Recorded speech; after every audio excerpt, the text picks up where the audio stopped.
Shabbat Shalom. This week's Torah portion, Vayeshev, opens with Joseph descending into darkness, betrayed by his brothers and thrown into a pit. And then moments later, we know that he's sold into slavery in Egypt. It's the beginning of a long journey where he repeatedly falls into darkness and then somehow rises again through courage and faith. Similarly, our Hanukkah story is set in a time when the Jewish people have descended into a kind of spiritual pit. Religious oppression by the Greeks, the desecration of the temple, and the flicker of Jewish identity seemingly on the verge of being extinguished. And yet, from that darkness emerges the notion that reminds us that a little light can push away a lot of darkness.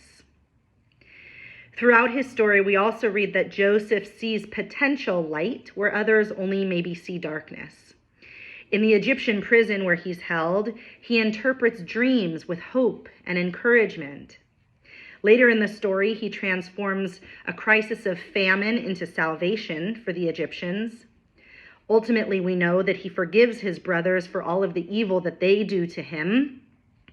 And throughout all of this, he finds faith and connection to God, especially in the moments of darkness.